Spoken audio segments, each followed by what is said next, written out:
आज बात करेंगे माँ दुर्गा की छठवीं शक्ति भव्य और दिव्य स्वरूप वाली माँ कात्यायनी के बारे में। माँ दुर्गा की छठवीं शक्ति है माँ कात्यायनी। नवरात्रि में छठे दिन माँ कात्यायनी की पूजा की जाती है।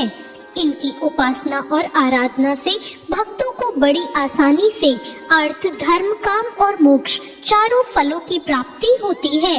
माँ कात्यायनी की पूजा से भक्तों के रोग, शोक, संताप और भय नष्ट हो जाते हैं। जन्मों के समस्त पाप भी नष्ट हो जाते हैं।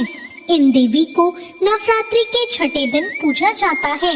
कात्य गोत्र में विश्व प्रसिद्ध महर्षि कात्यायन ने भगवती पारंबा की उपासना की थी और उनकी कठिन तपस्या की थी। महर्षि कात्यायन की इच्छा थी कि उन्हें पुत्री प्राप्त हो।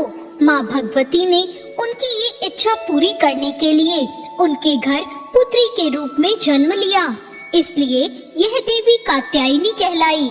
इनका गुण शोध कार्य है, इसलिए इस वैज्ञानिक युग में कात्यायनी का महत्व सर्वाधिक हो जाता है। इनकी कृपा से सारे कार्य पूरे हो जाते हैं। ये वैद्यनाथ नामक स्थान पर प्रकट होकर पूजी गई माँ कात्यायनी अमोघ फलदायिनी है। भगवान कृष्ण को पति के रूप में पाने के लिए ब्रज की गोपियों ने इन्हीं की पूजा की थी। यह पूजा कालिंदी यमुना तट पर की गई थी, इसलिए ये ब्रज मंडल में अधिष्ठात्री देवी के रूप में प्रतिष्ठित हैं।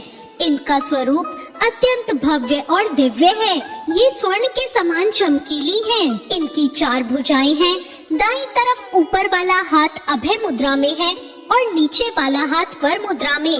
माँ के बाईं तरफ ऊपर वाले हाथ में तलवार है और नीचे वाले हाथ में कमल का फूल सुशोभित है।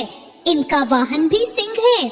इनकी उपासना और आराधना से भक्तों को बड़ी आसानी से अर्थ, धर्म, काम, मोक्ष चारों फलों की प्राप्ति होती है। भक्तों के रोग, शोक, संताप और भय नष्ट हो जाते हैं। इसलिए कहा जाता है कि इन देवी की उपासना करने से परम पद की प्राप्ति होती है। या देवी सर्वभूतेषु माँ कात्यायनी रूपेण संस्थिता। नमस्तस्यै नमस्तस्यै नमस्तस्यै नमो नमः। नवरात्रि के छठे दिन प्रातःकाल स्नान आदि से निवृत्त होकर माँ को गंगा जल से आचमन करें। फिर देवी कात्यायनी का ध्यान करते हुए उनके समक्ष धूप दीप प्रज्वलित करें।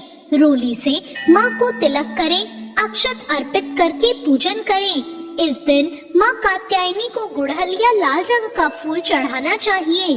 अंत में माँ कात्यायनी की आरती करें और क्षमा याचना करें। माँ कात्यायनी को पूजन में शहद का भोग लगाना चाहिए। इससे माँ प्रसन्न होती है और भक्तों की सभी मनोकामनाएं पूर्ण करती हैं। तो ये थी आज की कथा।